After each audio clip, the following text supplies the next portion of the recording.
Hey, what's up, guys? It's God Slayer again. Today, I just kind of wanted to go over some basics about attack teams. We had a war this last weekend, and I ran into an interesting situation. I fought a team, and the guy had a tune with no lead skill in his leader slot, and his four teammates all had lead abilities.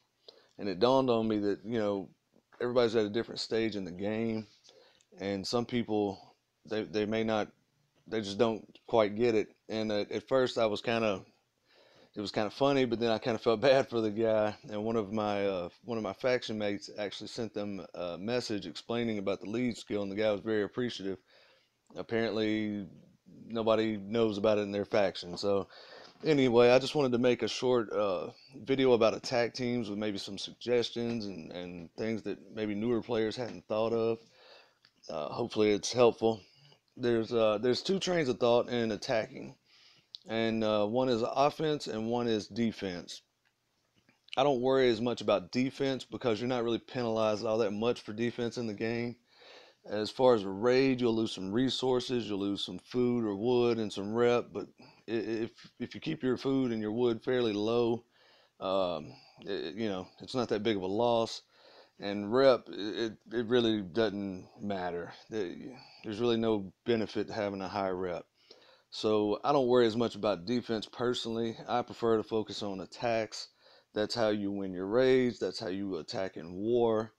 That's how you score your points.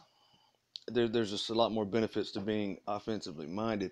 The one thing I will say about defense that does matter, it matters in war because obviously the longer you stay alive, the more points you can score.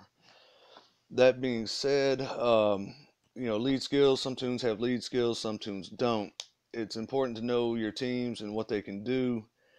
Mirabelle, for example, she has probably the best 6-star range lead, and she's got 40 attack and 40 hit points. That's pretty massive for a range team.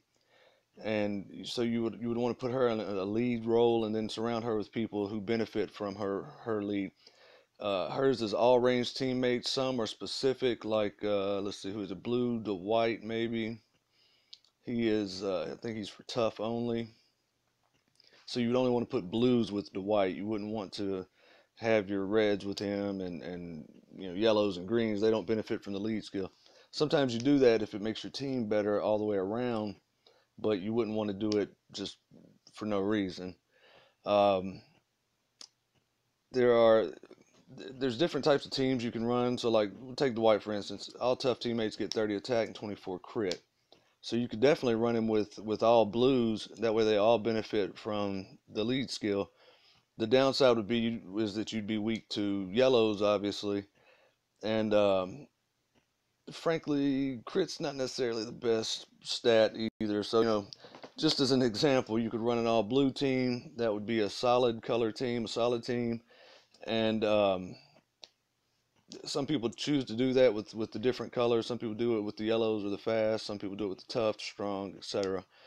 A lot of people are running mixed teams, which would be something like with Maribel, you could do, she's doing all range, but you can run reds or blues with her, and they both benefit from the lead.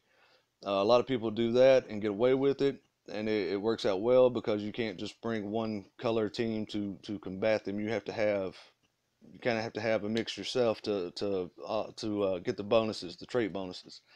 Um, and some people run what they call rainbow teams, and that's just a little bit of everything. Um, Again, if it's the best team you've got, that can work, but generally there's going to be a character or two that are not benefiting from your lead skill.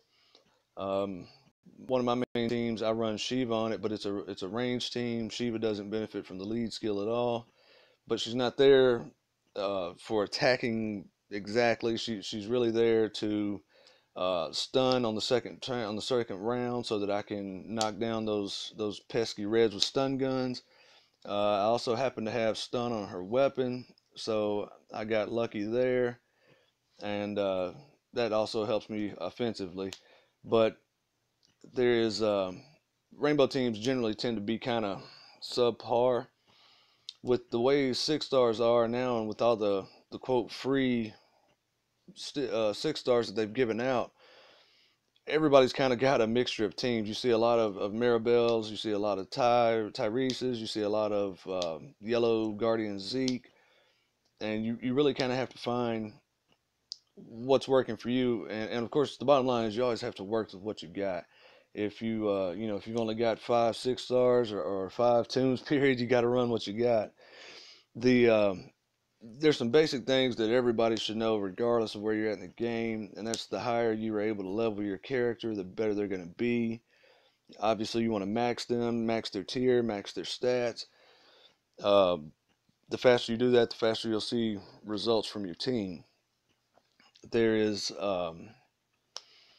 any 5 stars you want to have maxed as soon as possible. 6 stars are a little bit different because a 6 star has both an adrenaline rush and an active skill, and this is the only we have a shortage of Liliths and active trainers, and the only way to really spread those around, in my opinion, is you have to try to hit the high notes. You got to try to hit the milestones. Like for Erica here, you can see it at level, what is it, 3, she gets a bonus to the hit point, the heal, and then at level 6 she gets the +1 for the bonus hit points.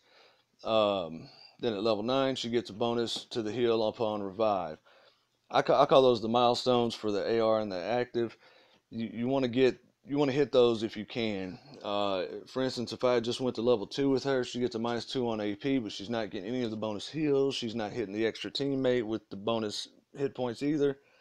And the milestones are the big deal. So I try to do mine I try to hit the milestones when I go. I can't always do it because I don't have enough. Like here on her active, I'm one short of getting the extra teammate to recover from impair. When I pick up another Ulysses, or who is it? Allison, I believe, is I think is the active trainer for Reds. But anyhow, I'll pick that up next time, and hopefully I can get 2 and go ahead and get the cooldown down 1 more level as well.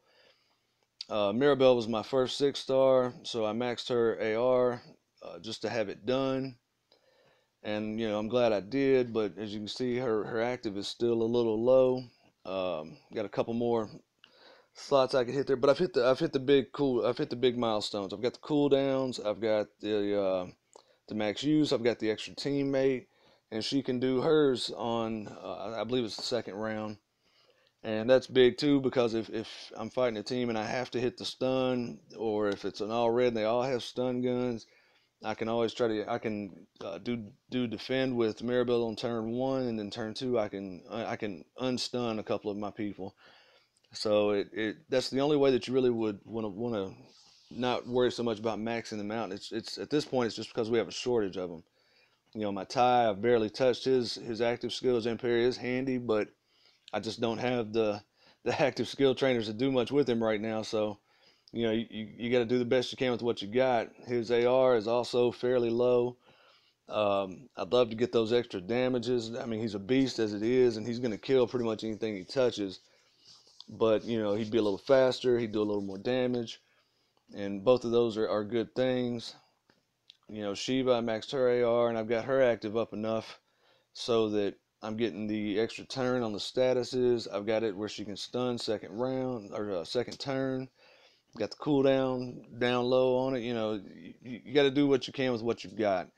And at the end of the day, once you get to a certain point of your raids, like right now at the higher end, everybody's kind of got the same teams. It's a variation of Maribel, Ty, Guardian Zeke, Negan. Everybody's kind of got the same team setup, and it comes down to knowing what the tunes do and what's the fastest way to defeat them. And the only way you really learn that is either by reading about them, but most people, you just learn by fighting them and seeing what they do, seeing how the AI reacts, and learning what you can get away with and what you can't. At a certain level in the game, when all things are equal, you got the same characters, they're all maxed out, it really boils down to your weapons. That's the next piece of advice, is get your armories up, do your research. It sucks, it takes forever, but it's a necessary evil. You've got to have your weapons on point, and I'm still building mine. You know, I try to keep research going when I'm not crafting. I've got some research going now that's not quite it's not quite there yet, but almost. And I just got raided. Unfortunately, all he got is some wood, but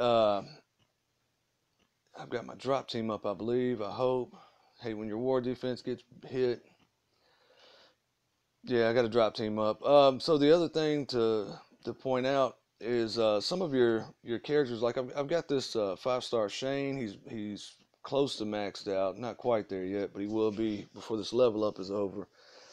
And his 6-star, a lot of people think he's the worst 6-star in the game. I don't really agree with that. I don't think he's the worst. I think he's a very specific character. You know, he's only good for tough teammates, and you know, depending if maybe if you gave him his whole team weapons that got AR on damage or something. I mean, he's not total trash. He is kind of weak at the end of the day, unless he's got like an impair weapon. People are going to build AR on him, and if he heals, he heals. Who cares? Recover taunt is not that. It's not that game changing at this point. So, you know, he is on the lower end. I don't think he's total trash, but he's not great. He's actually much better, in my opinion, as a 5-star. He's a drop lead. He's got the crit bonus. He's great on Survival Road. He's great for farming the world map. I will be keeping him at 5-star for the foreseeable future. Some of you know, if you watched the last video, that I just got Carl, and I've been working on him for this level up. He is now tier 4 level 1. I'm hoping to get him done before it's over so I can get him ascended. Another thing that you know, maybe newer players don't know, when you're gonna ascend a toon, you don't need to worry about their adrenaline rush as a 5-star. It gets reset when you get to 6-star. Same thing with the weapon. You don't want to. It doesn't matter as much for somebody like Carl because you can equip any weapon, but for characters that have specific weapons attached to them, you do not want to build their weapon until, you know, Shiva, you don't want to build her weapon until you've ascended her because your weapon gets reset as well. And you know, that's kind of what I wanted to say. You know, you basically got 3 tiers, and a lot of people do worry about defense. I'm not one of them. If your team is strong enough, then they will defend some in war and in raids, and that's kind of the best you can hope for at a certain point. When you're young in the game, it's easy to get some defense if you have a pretty solid team. But once you're in the top, you know, top 100, top 50, you see a lot of the same characters, and your skill only gets you so far. At a certain point, you're kind of even, and that's where your weapons come in and having your skills maxed. Um, so that's kind of my advice for new people on building attack teams.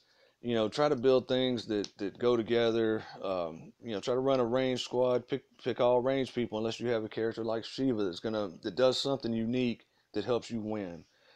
Same thing with a melee team. If you've got a Carl lead and you can put several solid people around him, you know, there's no need to throw a Mirabelle in there who's just going to get destroyed because she doesn't benefit from the lead skill and she doesn't serve much of a purpose there. But, you know, like I said before, you got to work with what you got. And anyhow, I hope you liked the video. I'm going to be posting another one here in a little bit. Someone asked me to do one about the winter Rick there, and I'm going to review him. And yep, that's it. So take it easy, and we'll see you next time.